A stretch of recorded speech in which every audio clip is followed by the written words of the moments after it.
povo da live. Deus abençoe vocês, tá bom? Os irmãos da live são os meus ouvintes mais fiéis, tá bom? Glória, esses não perdem nenhum culto. Às vezes eu estou aqui com um pouquinho de gente, mas está tudo ali, ó.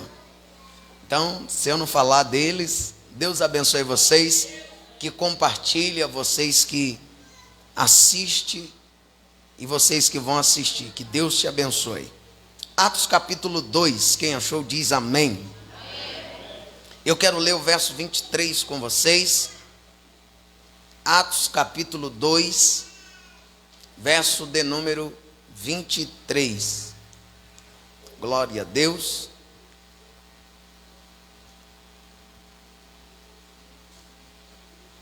Atos 2, 23.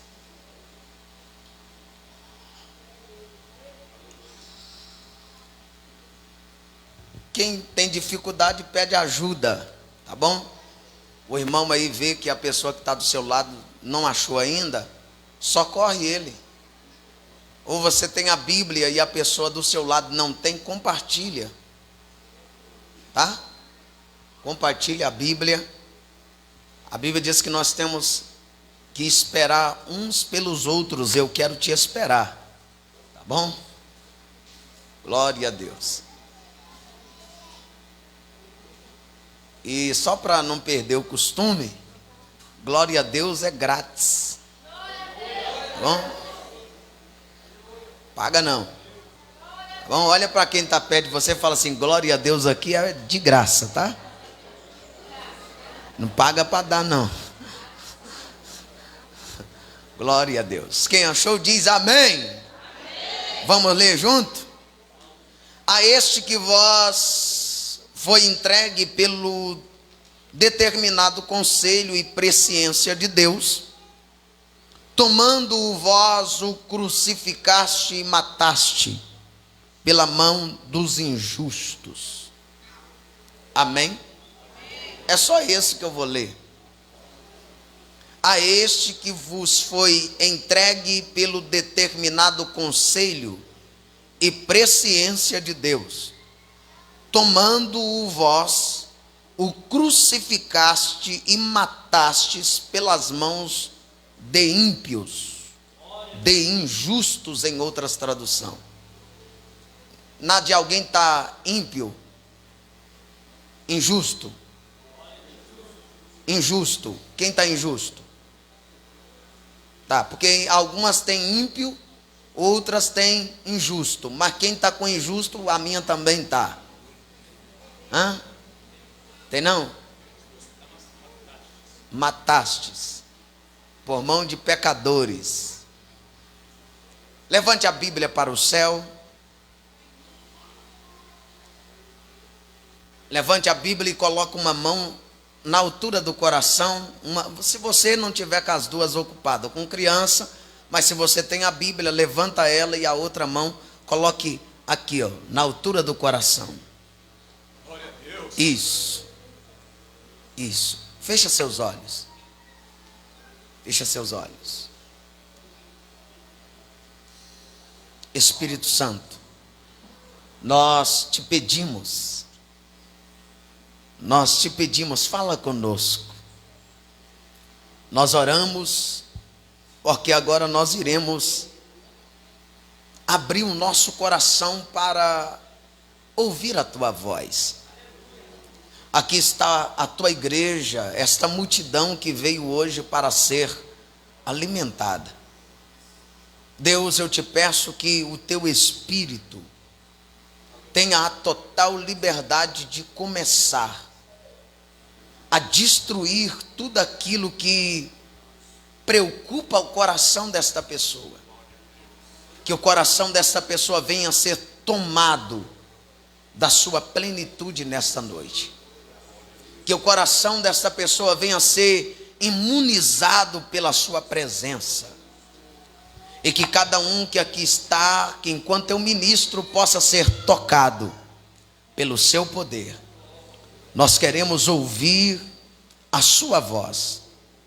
Nós queremos nesta noite sair daqui impactados pela sua presença.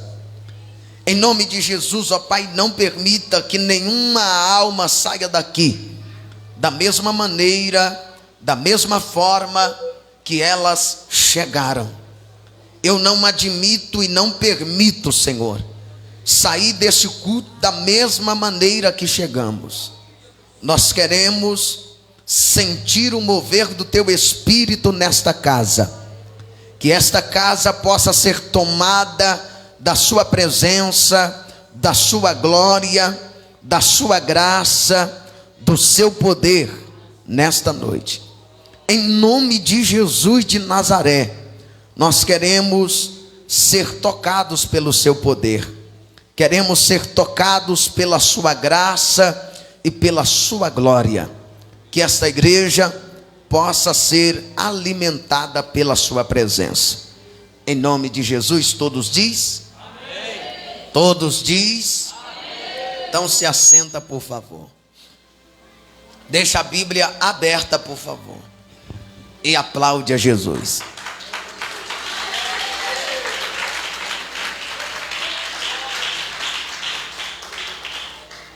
Queridos, Deus abençoe os nossos ouvintes da Rádio Itair, que já está conosco. Deus abençoe em nome de Jesus. Eu preciso que você não converse, não mande, evita andar.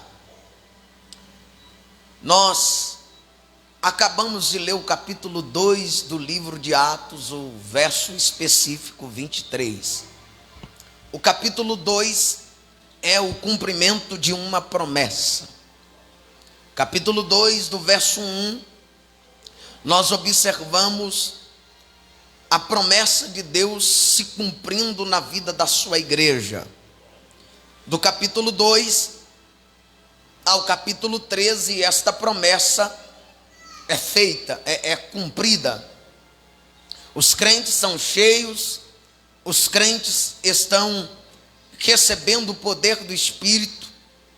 Há uma multidão que vem de todas as cidades e se reúnem na porta do templo, do cenáculo. Enquanto eles estão reunidos, o texto diz que eles começaram a zombar. Verso de número 13. E outros zombavam e diziam que estão cheios de monstros, estão embriagados, porque eles falavam em línguas, porque eles profetizavam, porque eles saltavam e porque eles faziam barulho. E há quem diz para a nossa geração que a igreja que faz barulho, Deus não é surdo. E aqui, esta igreja, que o Deus dela não é surdo, realmente eu sei que não é, mas ele não está com o ouvido tapado também para não ouvir, né? Ele ouve, porque a igreja orou, o Espírito desceu, a resposta veio. A igreja que recebe a resposta do Deus que não é surdo e que está vivo, agora reage conforme ela deveria reagir, porque também ele não está morto, e quem é morto fica calado, mas quem é vivo dá sinal de vida. E esta igreja vai mostrar que ela está viva, porque o Deus dela é vivo, então ela vai se comportar como tal. Então eles recebem, e aí o povo começa a vir para a porta, zombar, porque eles oravam em línguas, falavam em línguas, profetizavam. Só que o capítulo 2, verso de número 14 a seguir, vai mostrar que Pedro se posiciona para defender a sua fé, a sua crença. E a verdade é que ele está cheio do Espírito Santo, ele já não está mais cheio de medo, já não é covarde, ele se posiciona para defender a sua crença e a sua fé. Porque do lado de fora tem alguém dizendo: está bêbado, está embriagado, está doido, Deus não é surdo, está bêbado. Mas Pedro se levanta para defender aquilo que ele crê. O nosso problema é que a gente crê, mas a gente não se posiciona diante daqueles que zombam da nossa fé. A gente até se conforma com a maneira que eles falam. Deus não é surdo, mas é verdade, Deus não é surdo, mas é melhor gritar diante de um Deus que não é surdo do que gritar diante de quem não vai te dar nada para você gritar o nome dele. A verdade é que Pedro vai defender a sua fé, e os crentes deveriam se posicionar para defender sua fé. O texto diz: porém, Pedro, pondo em pé com os 11, levantou a voz e disse: varões judeus e todos os que habitai em Jerusalém, seja vós isso notório, escutai as minhas palavras. O posicionamento dele, se ele está sentado, não sei, se ele está de joelho, não sei, se ele está deitado também, não sei, mas ele se põe de pé. Se colocar de pé é posicionamento. O que falta muitas das vezes dentro das igrejas é posicionamento. Que tem de gente recuando, não se posiciona, mas Pedro ensina para nós. Ele se põe de pé e ele diz: varões, judeus e moradores de Jerusalém, escutai as minhas palavras. Eu quero falar, eu quero me posicionar. Querem calar a nossa voz, mas Pedro vai mostrar: depois de cheio, ninguém cala a minha voz, tem que me ouvir. Porque sempre o crente vazio, segura, ele não se posiciona, Aparecida. Crente vazio, crente vazio, eu tenho que medir minhas palavras, né? Porque senão eu falo grosso. Crente vazio, e segura, é igual aqueles cachorrinhos que só late, late, late e não faz nada. Agora, crente diferente é crente cheio. O ímpio olha para ele e fala: eu não vou na sua igreja porque seu Deus não faz nada. Mas o crente cheio se posiciona e fala: quem não faz nada é o seu Deus de barro, mas o meu Deus faz, o meu Deus faz, o meu Deus faz. Crente cheio, ele não vai retroceder diante das afrontas do diabo, porque ele se posiciona e fala: Satanás, você já foi vencido pelo sangue de Jesus. Mas vamos lá, ele se posiciona e ele diz: ouve as minhas palavras, esses homens. Agora ele vai defender a igreja dele. Esses homens, verso de número 15: esses homens não estão embriagados como vós pensais. Crente é doido, não é não? Você está falando que nós estamos encachaçados? Não está, e eu falo por eles.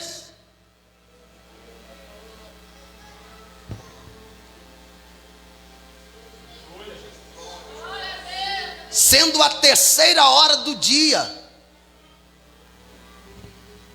você está falando que a gente está embriagado, a gente está bêbado, não tem ninguém bêbado. Esta é a promessa de Deus. Isso foi dito pelo profeta Joel, que acontecerá que nos últimos dias derramarei do meu espírito sobre toda a carne.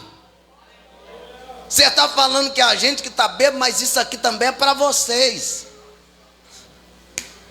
Você está julgando a gente, mas essa promessa também diz respeito a vós e todos quanto o Senhor chamar. deixa eu ser mais categórico. Você está falando que a gente está embriagado, mas Deus vai pegar vocês também. Vocês vão fazer igual a gente está fazendo.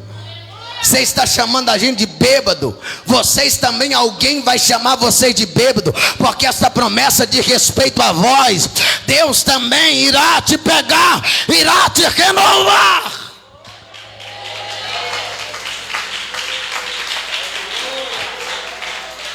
É só para você entender o contexto do texto. Só que Pedro vai dar um sermão naquele dia, um sermão cristocêntrico. E ele começa o seu sermão, ele vai falar do derramamento do Espírito. Ele fala que dos sinais que Jesus fez. Ele fala dos sinais que apareceria no sol, na terra. Ele fala dos prodígios que Jesus operou.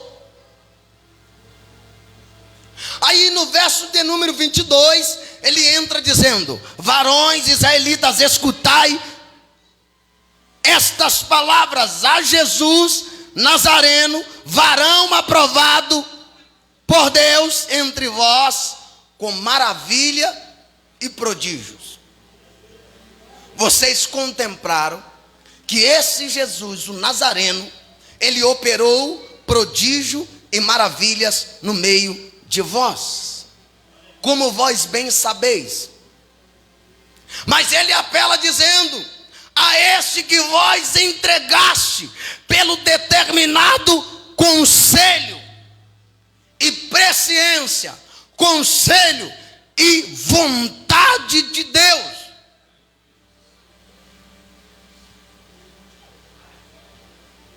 Eu quero falar com vocês o julgamento de Jesus, baseado no capítulo 2, verso 23.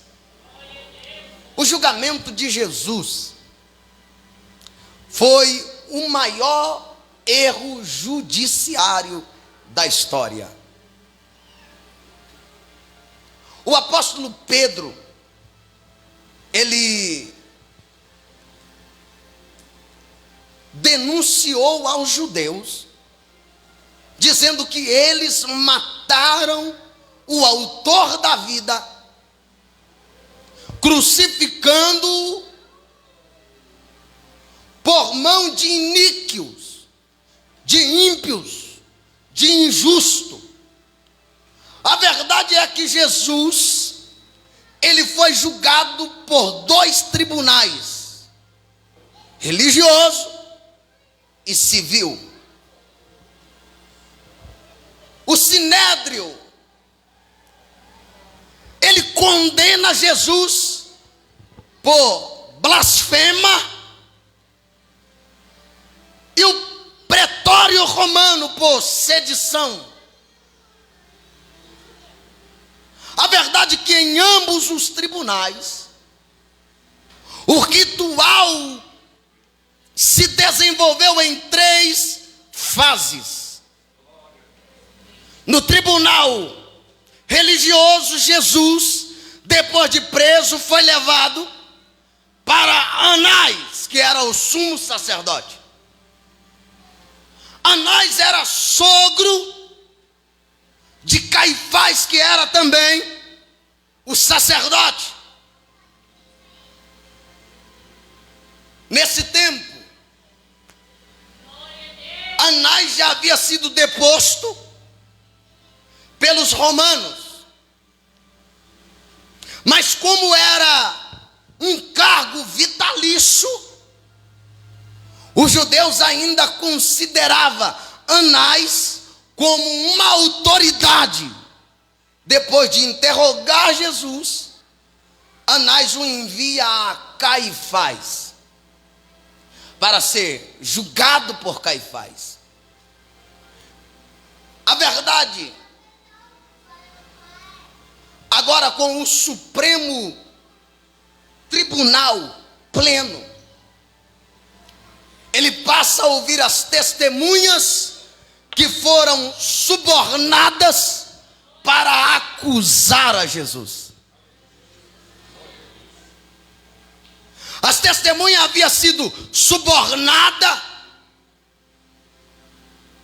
para testemunhar contra Jesus. Um justo, um inocente, sendo acusada por pessoas que aceitam suborno, dizendo que ele é um malfeitor. Sabe qual é o mal da nossa geração? É que o dinheiro compra tudo. As pessoas aceitam subornos para condenar o seu semelhante, porque o dinheiro fala mais alto. Caráter já não se vale mais quando se tem dinheiro. Vou repetir. Caráter já não vale mais quando se tem dinheiro. Quanto que é? Eu pago. Mas o meu caráter vale mais. Quanto que é? Eu pago. Fala quanto que é só para tu depor contra. Fala para tu ir no fórum falar contra fulano, porque dinheiro vale mais do que caráter. Para ímpio, dinheiro vale mais do que caráter. Mas para servo, para homem e mulher de Deus, caráter vale mais do que dinheiro.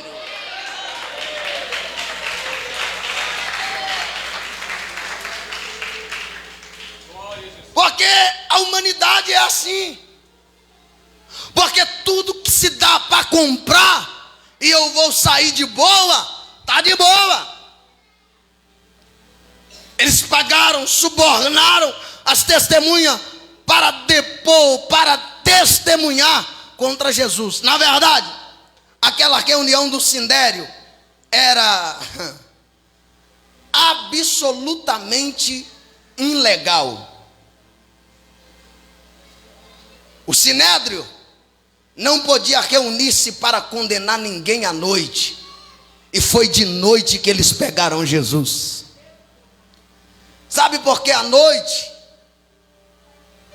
Porque de noite muitas pessoas não vêm. De noite nós podemos tramar. Muitas pessoas tramam a queda do outro de noite, nas escondidas, na calada. E talvez vá apertar um pouco mais.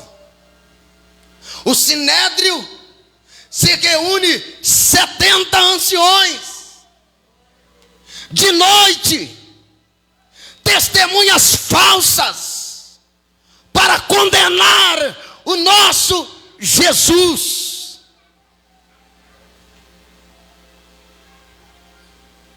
Ainda que fosse nos dias de festividade das festas que acontecia em Jerusalém, o Sinédrio não poderia reunir para condenar ninguém.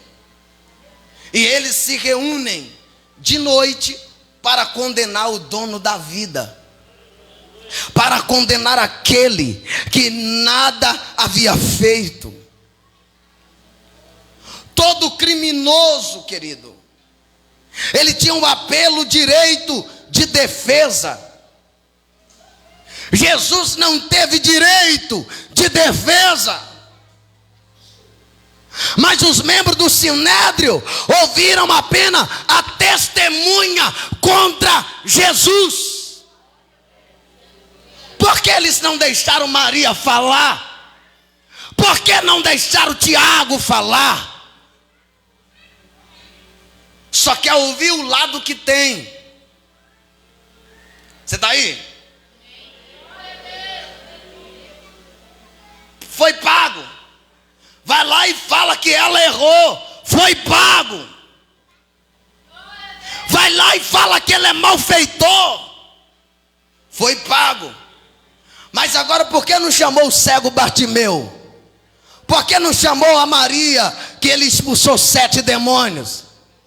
Por que não chamou, não vou dizer os 12 não, porque eles poderiam até condená-los. Não, você é a farinha do mesmo saco. Eu quero ouvir o que ele curou, o que ele fez. Por que ele não chamou José, o pai? Por que não chamou Maria? E aí, esse filho seu é certo da cabeça mesmo? Mas não chamaram. Só ouviram o lado oposto. Só ouviram aquilo que era favorável a eles. Porque a mentira sempre tem a perna curta. A mentira só é verdade enquanto a verdade não manifesta. Vou repetir. A mentira é verdade enquanto a verdade não chega. Mas a verdade vai chegar. Minha mãe sempre falava: Ezequias, a mentira tem a perna curta. A mentira é meia manqueba, uma perna é grande, a outra é pequena. Uma hora tu vai dar com a cara na verdade. Mentir não vai adiantar. Pagar os outros para mentir não vai adiantar. Crente que é crente fala a verdade, não mente. Crente não paga suborno. Crente é subornado à palavra, a verdade.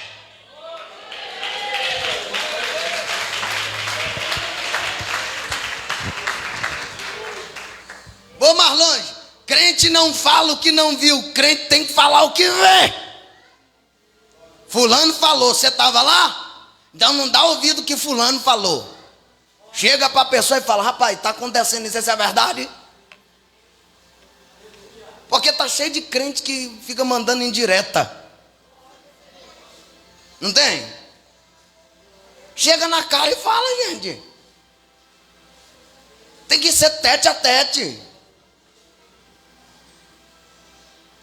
Fica mandando mensagem, insultando. Que é isso? Isso é crente, não é não, meu filho?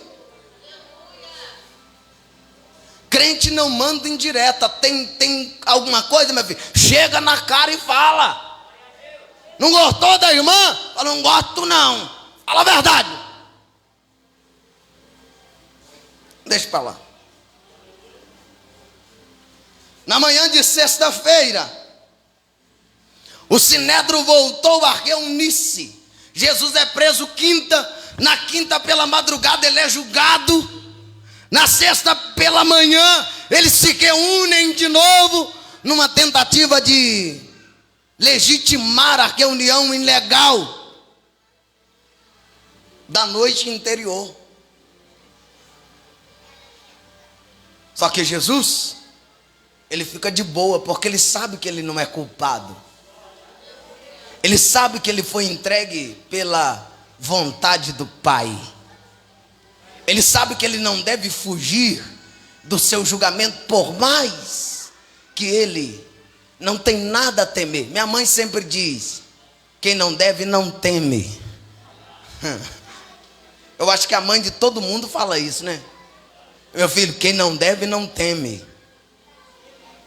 Quando alguém está com a vida errada e alguém quer o condenar, ele já treme as pernas. E agora, o que vai ser de mim?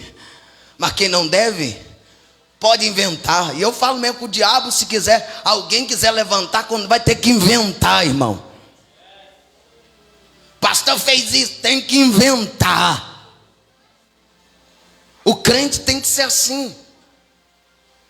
Tem que inventar as coisas dele. Pode até ser condenado, pode até ser crucificado, mas ele tem a consciência que ele é inocente. Amém? Você está aí não?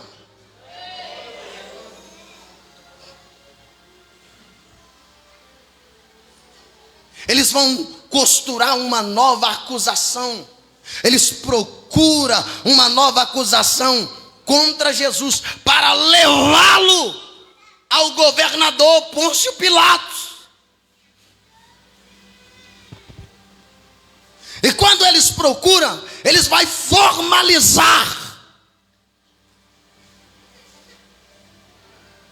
uma acusação política, já que religioso, eu não acho, até que já tem gente que já depois contra ele, agora vão falar que ele diz que é rei.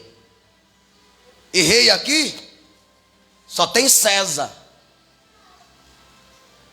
Já que não dá para pegar ele na crença dele, nós pega ele na política.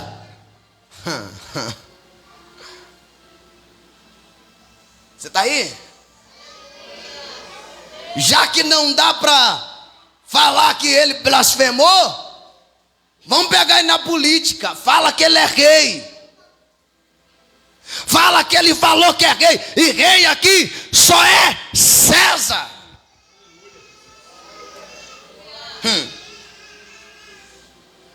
Acusação de Jesus. Eles os acusam Jesus novamente de sedição. O julgamento civil procede. Ele procedeu de forma semelhante também, em 3 fases. Jesus foi apresentado a Pilatos. Depois que ele é apresentado a Pilatos, Pilatos interroga, não acha nada, não vê nada contra ele.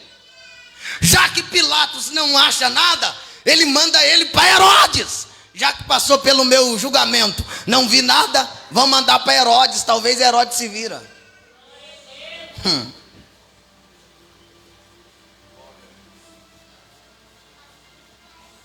Quando Herodes o interroga, Herodes também não acha nada para o acusar. Herodes disse, não posso fazer nada, leva para Pilatos de novo. Eles fizeram dele como uma marionete. Joga para lá, vem para cá, a gente aqui, tu é o nosso marionete. E a verdade é que Deus não é marionete. Tem gente achando que Deus é marionete. Deus não é boneco. Deus não é boneco que você joga para lá. Quando você quer, tu pega. Quando não quer, tu joga para lá. Tem gente que só pega Deus na hora que quer, na hora que precisa. Aí não precisou mais não, tchauzinho. Quando eu fico aqui no cantinho aqui, quando eu precisar eu te pego de novo. E Jesus está na mão deles assim, ó.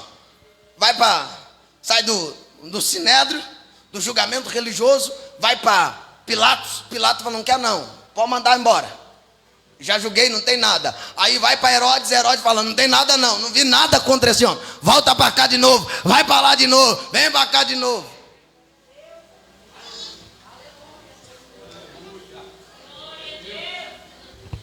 Herodes o devolve a Pilatos. Pilatos percebeu que os judeus haviam entregado Jesus por inveja e também que Jesus era inocente das acusações que lhe foram feitas. Aí eu vou repetir de novo, quem não deve não teme, irmão.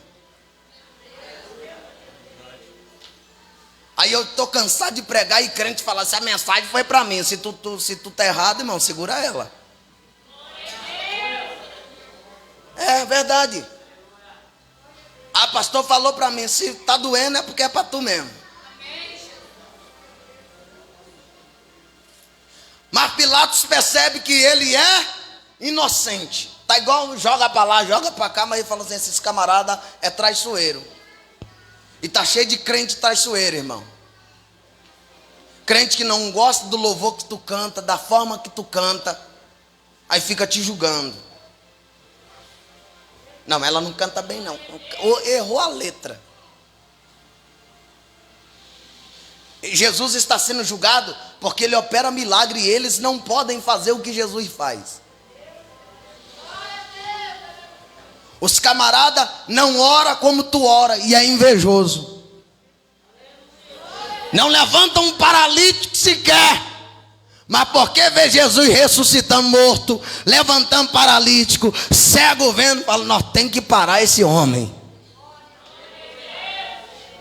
Esse é o mal do ser humano. Ninguém pode se destacar que eles querem parar. Mas Pilatos percebe que Jesus é inocente das acusações.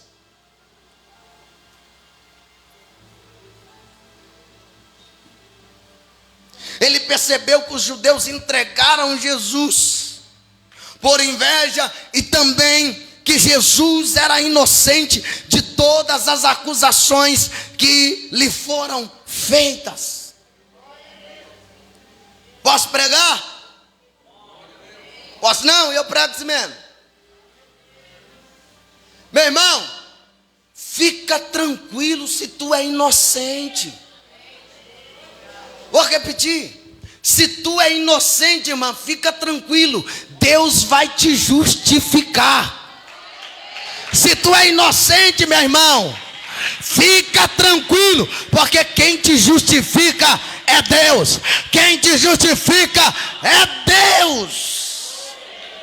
O tribunal da terra pode te ter por culpado, mas tem um Deus no céu que está dizendo, ele é inocente. Aí talvez a pergunta de muitos é, pastor, mas se eu sou inocente, Deus está vendo? Está vendo. Mas por que eu estou sofrendo esse julgamento? É o que tu tem que passar, filho.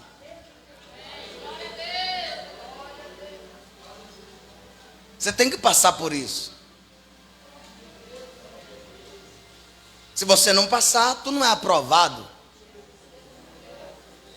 Ainda que as acusações são falsas contra ti, mas se tu é inocente, fica de boa.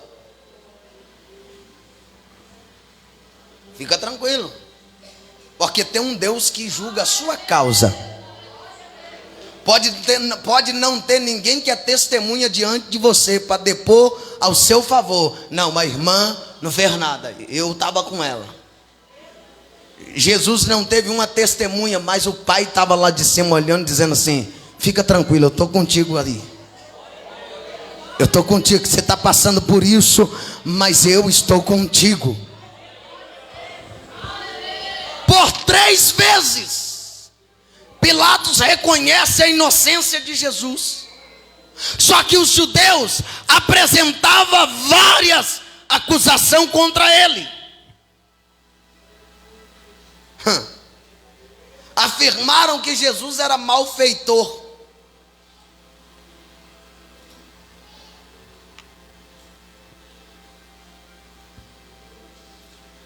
Acusaram que Jesus era agitador.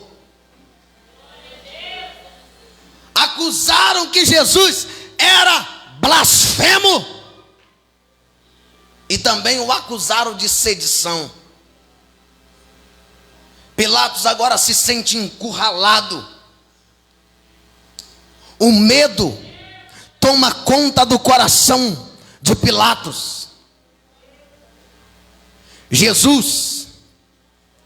Pilatos olhando para Jesus, ele tenta soltá-lo, mas a vontade, o grito do povo, o grito dos contra Jesus, olha e diz, crucifica-o. Ele é culpado. Nós queremos a morte dele. Pilatos olha e diz, eu não tenho o que mais fazer. Pilatos tenta se esquivar, dizendo, eu vou julgar para a multidão.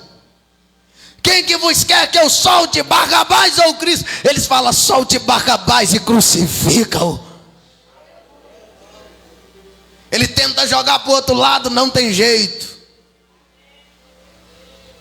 Jesus, sendo inocente,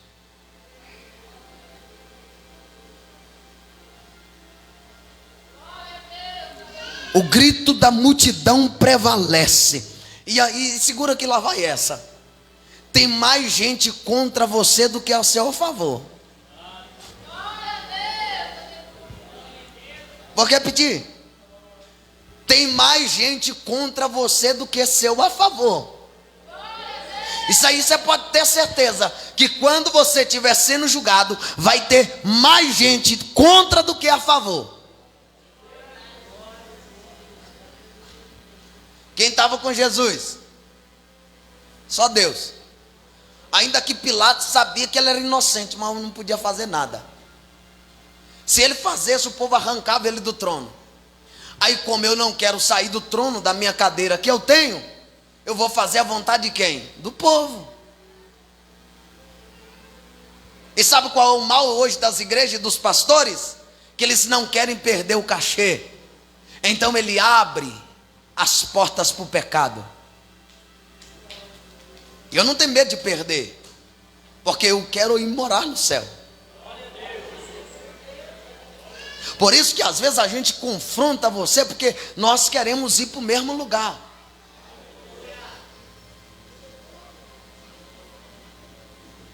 Mas Pilatos não quer perder a cadeira, então ele manda chicotear Jesus. Ele entrega Jesus.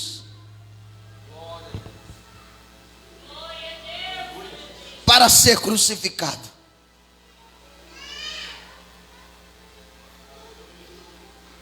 Ele tenta soltá-lo, mas ele não consegue. Pela mão da multidão, a multidão diz: fere-o, crucifica-o.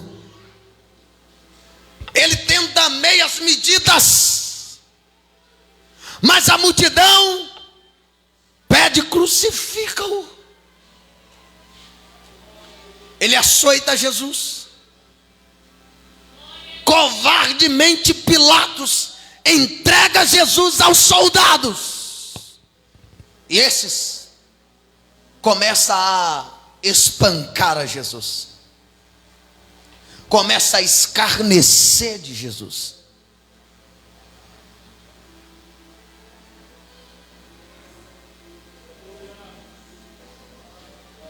Jesus, quanto às duas principais acusações, sedição e blasfema, ele é açoitado. Os soldados tecem uma coroa de espinho e o colocam sobre a sua cabeça.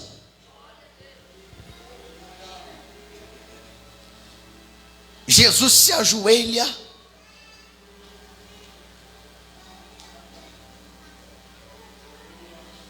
e ele é escarnecido, que eles com uma cana bate sobre a coroa e os espinhos cravam na sua fronte.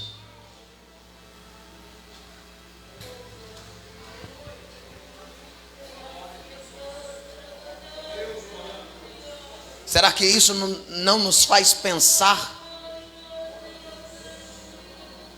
o quanto ele sofreu por nós? Será que isso não nos tira lágrima dos nossos olhos, o quanto ele sofreu para que hoje nós estivéssemos aqui? Às vezes eu fico preocupado com crentes que não se preocupam mais com a mensagem da cruz.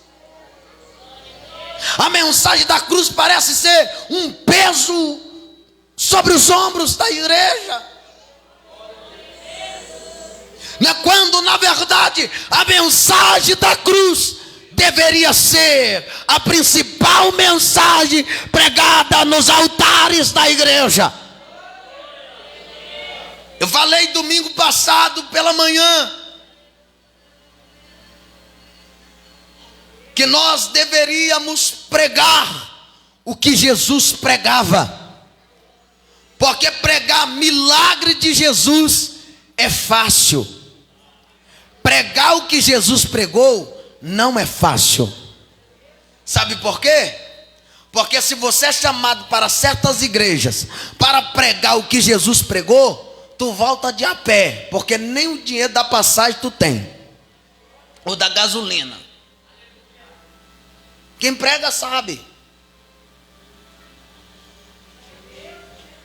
Se pregar contra arrependimento, santidade, cruz, meu irmão, você está lascado da vida. Tu não tem futuro, segundo eles. Se você prega arrependimento, tu não tem futuro. Se tu prega santidade, tu não tem futuro, segundo eles. Mas a igreja que tem futuro é a igreja que preza pela cruz. É a igreja que ainda diz: aquele que quer vir após mim, negue a si mesmo, toma a cruz e siga-me.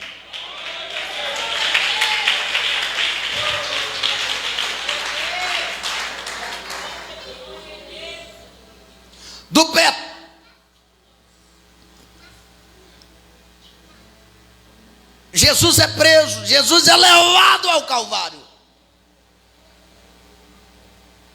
Ele foi julgado, foi açoitado, é colocado nos seus ombros uma virga.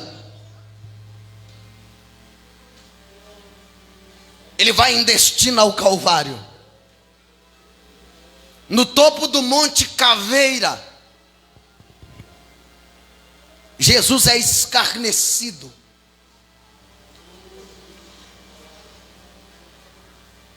Por quem? Pelos principais dos sacerdotes. E também por dois ladrões que está uma à direita e outra à esquerda. E uma multidão que está assim: ei, salvou tanta gente, tu não é rei? Desce daí, salva nós também. Está sendo escarnecido por aqueles que um dia antes entrou dentro de Jerusalém. Ele é o rei. Hosanas nas alturas. E tem um hino que eu gosto muito: quem aplaude o seu momento, raramente aplaudiria a sua história. Eles estavam aplaudindo o momento de Jesus entrando, colocando as roupas, ramos no chão, de Mateus 21. Só que agora está debaixo da cruz, dizendo: desce, salva-te, salva nós também. Cuidado com aqueles que estão no seu momento bom aplaudindo, mas vai contar a tua história para tu ver. Eles não querem saber da tua história, eles querem saber do seu momento, mas não da sua história. Como é que ele chegou aqui tão novo, mas não quer saber quantas noites de sono tu perdeu, quantas horas de oração tu orou, quantas vezes tu leu a Bíblia? Você está aí? Não quero saber quantas noites que você não conseguiu dormir, sem comer nada, só falando: Deus, eu quero chegar lá.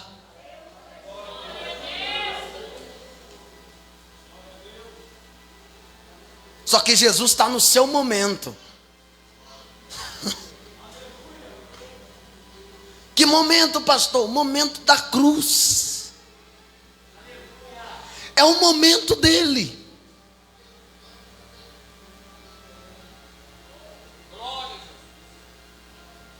É o momento que Pilatos não vai tirar dele. Os escarnecedores não vai tirar dele.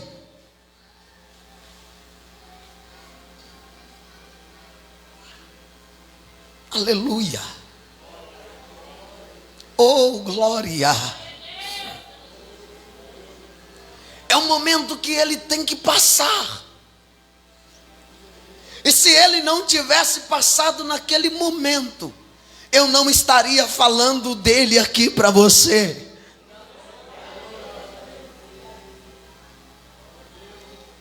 Se ele não tivesse passado pelo Calvário,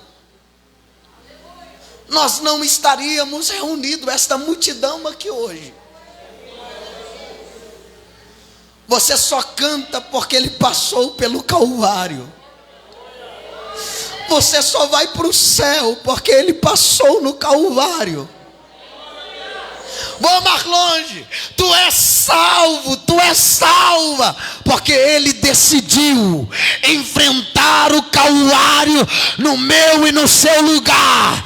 Ele decidiu passar pelo Calvário.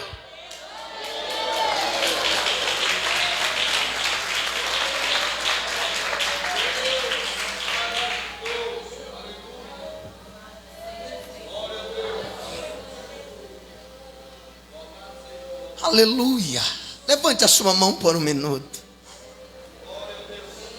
Se você é grato pelo Calvário, eu não estou forçando ninguém a nada, mas você tem que entender que esta mensagem é a melhor mensagem que existe. Se você puder identificar com esta mensagem, abre essa boca e começa a agradecer pelo Calvário. Oh, rabacante, oi, alamai. Rabaço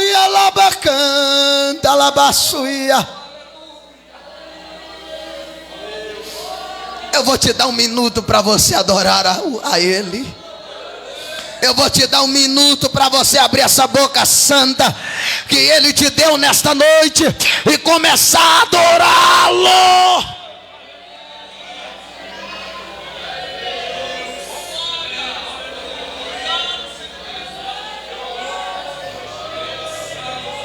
Com a mão levantada, Jesus, faça uma visitação a esta casa agora. Jesus, esta mensagem é a maior mensagem que existe. É uma mensagem de renovo, de avivamento e de salvação de alma. Eu te peço, Espírito Santo, comece a passear nesta casa.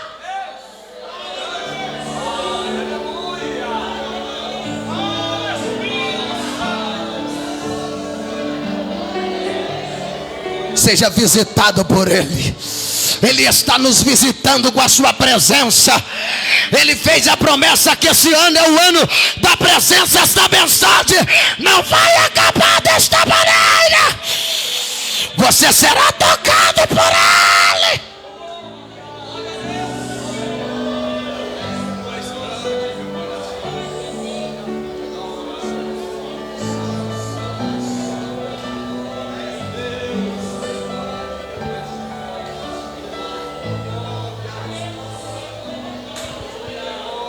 Olha para mim. Fecha seus olhos, por favor. Estou terminando a mensagem. Eu queria que você fechasse os seus olhos na conclusão da minha mensagem. Não olhem para mim. Fecha seus olhos. Começa a pensar na dádiva do Calvário.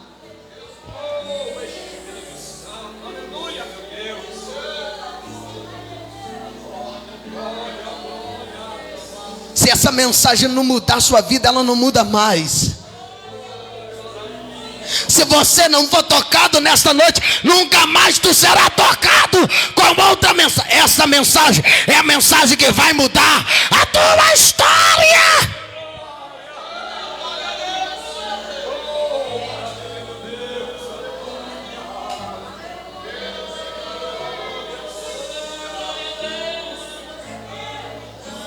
Na cruz, o próprio Pai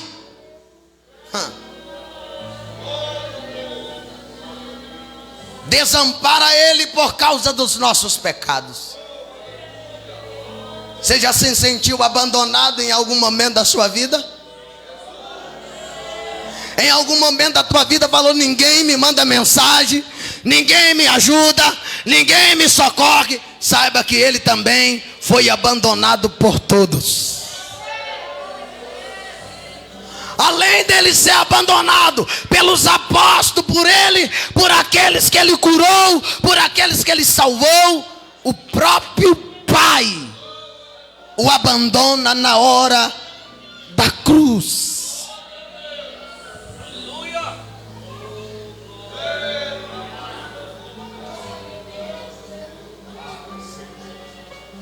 Quando o Pai o abandona, Erivelto, houve trevas do meio-dia até as 3 da tarde.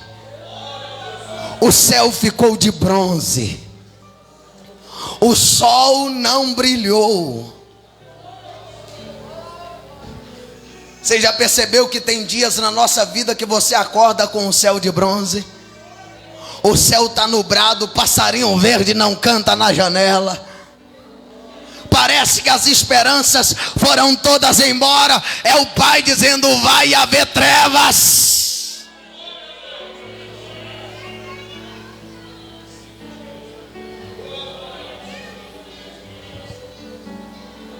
Foi nesse momento de trevas que Jesus foi transpassado pelas nossas iniquidades, imbuídos pelos nossos pecados. Como diz o profeta Isaías, o próprio sol, ele recusa a brilhar. nesse dia. E você tem que entender que nem todo dia na vida o céu vai estar brilhando para nós. Você tem que entender que tem um dia que é o dia do Calvário. É o dia das trevas. Que as trevas querem te cobrir. Aonde o próprio Pai diz: eu tenho que deixar você passar sozinho.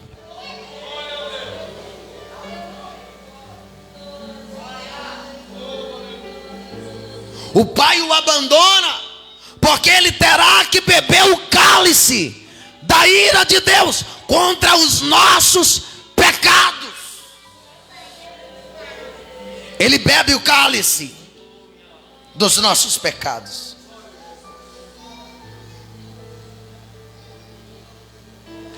O texto diz: quando Jesus nasceu, houve luz. Em Belém houve uma luz. A estrela brilhou. Olha aqui. Quando ele nasce, Erivel, tem luz. Quando ele morre, tem trevas. Deveria ser luz quando ele morre, não era? Porque ele é a luz. Mas o sol diz assim: não vou brilhar, vai ficar de noite. Deus estava dizendo: vai haver luz quando tu nasce, mas quando tu morre vai ter trevas.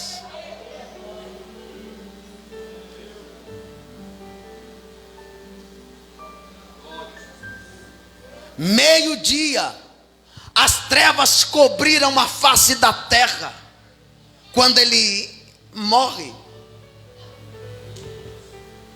Jesus está exposto à vergonha, o opróbrio, e ele faz da cruz o campo da sua maior vitória.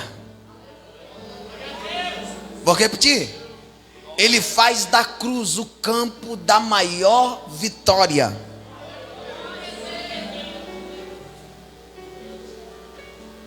Na cruz, ele esmagou a cabeça da serpente. Na cruz, se tu não der glória, tu não dá glória mais não. Vou repetir. Na cruz. Foi na cruz que Jesus fez o seu campo da sua maior vitória. Foi na cruz que ele esmagou a cabeça da serpente. Foi na cruz que ele despedaçou principado e potestade.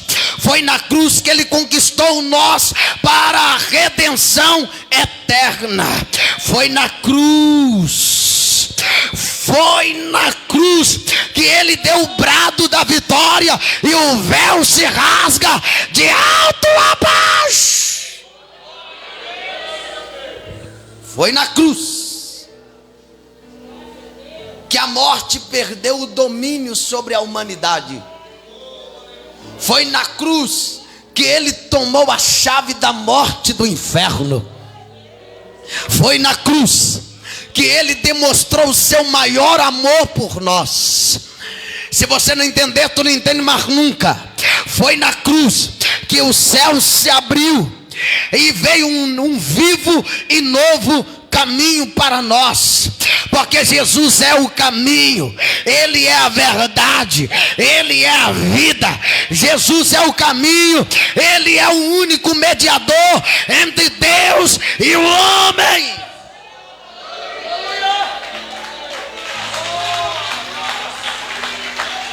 A morte dele na cruz não foi um fracasso como os muitos dizem por aí, mas a maior retumbante vitória. Na manhã da Páscoa, ele triunfou sobre a morte. Ele levantou vivo e cheio de glória. Oh, glória, fica de pé, por favor. Se levanta vivo e cheio de glória também. Se levanta. Eu sei que a cruz pode estar pesada, Mas está na hora de levantar com o brado da vitória. Está na hora de levantar, não cabisbaixo, mas de cabeça erguida, dizendo: eu sei que o meu Redentor vive, e por certo ele se levantará. Levante as suas mãos para os céus.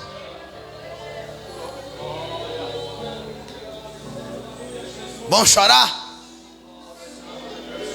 Vão chorar? Vamos? Chorou na mensagem? Não, chora agora na oração. Eu falei aqui foi mês passado. Nós vamos fazer aqui o culto das lágrimas. Como é o culto das lágrimas? Vim chorar, ué. Simples. Você vai vir com propósito para chorar. Vou lá na igreja. Para quê? Chorar. Vamos ou não vamos?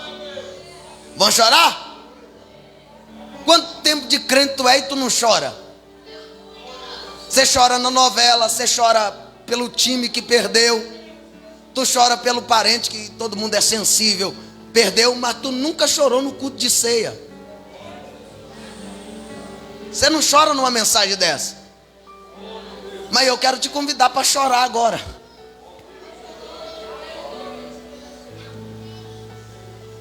Tem um hino que diz assim: vou deixar na cruz tudo que passou, tudo que ficou para trás.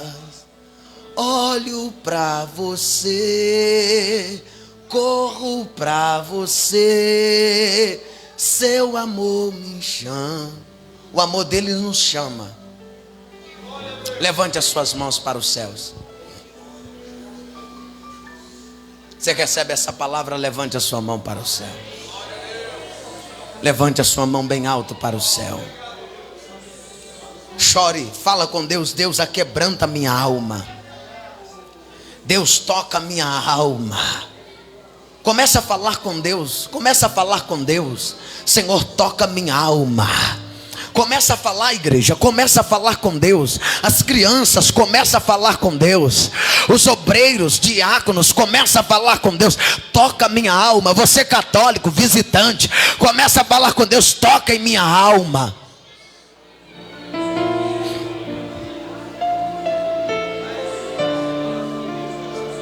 Fecha seus olhos, fecha seus olhos. Fala: Deus, começa a molhar os meus olhos. Começa a tirar a dureza do meu coração. Amolece o meu coração. Que haja lágrimas na minha vida. Que haja lágrimas na minha vida. Que haja lágrimas na minha vida. Que haja lágrimas na minha vida. Deus Todo-Poderoso, Deus Todo-Poderoso, Deus Todo-Poderoso, Deus Todo-Poderoso, nós te clamamos agora. Meu Pai, começa a trazer, meu Pai, aleluia, quebrantamento espiritual para a sua igreja. Começa a quebrantar o teu povo na tua presença, Senhor. Começa a quebrantar os obreiros, as obreiras. Começa a quebrantar os nossos jovens. Começa a quebrantar a tua igreja, a quebrantar o teu povo, a quebrantar o teu povo, a quebrantar a tua igreja, Senhor. Começa a quebrantar a minha vida. Começa a quebrantar o teu povo. Começa a quebrantar o teu povo.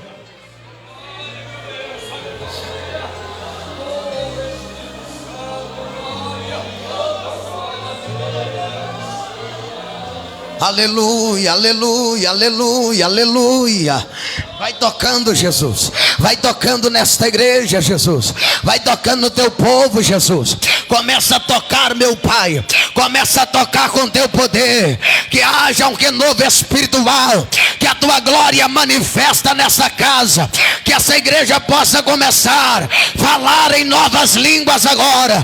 Que essa igreja possa começar a bradar de vitória. Rabacavassai, Deminaçu e Andaraia, Calabachandemácia, Arabacavassu e Andaraia. Recebe a glória de Deus, recebem a glória de Deus, recebem a glória de Deus.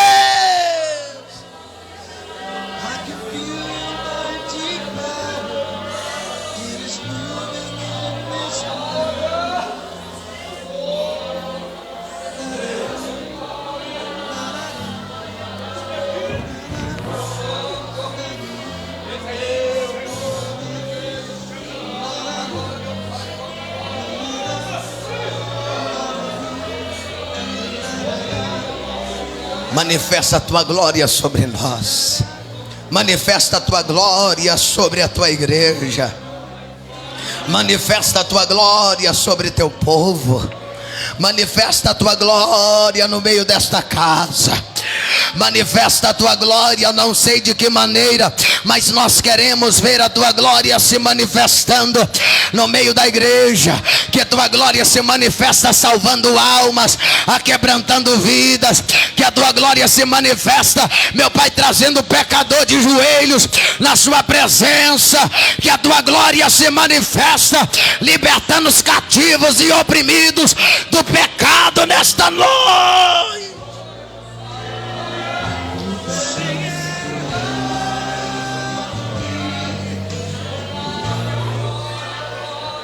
Espírito de Deus, Espírito de Deus, Espírito de Deus, Espírito de Deus, Espírito de Deus, Espírito de Deus, Espírito de Deus, Espírito de Deus.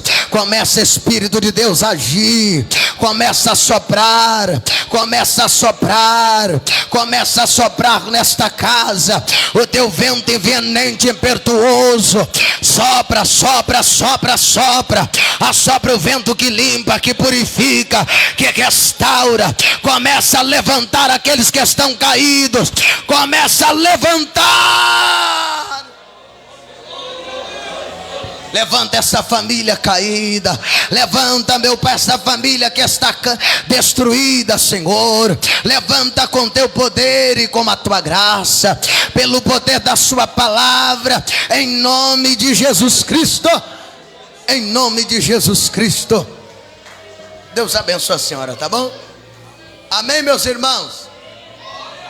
Amém, igreja? Quem orou com fé, diga glória a Deus. Deixa eu fazer uma pergunta. Essa pergunta vai mudar a sua vida. Tem alguém que quer entregar sua vida a Cristo hoje?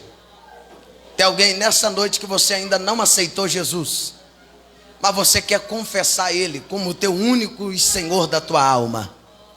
Só levantar a mão, esta igreja vai orar por você. Você que ainda não aceitou Jesus como teu Senhor e Salvador e deseja aceitá-lo nessa noite, só dá um sinalzinho com a mão, a igreja vai orar por você. Pastor, eu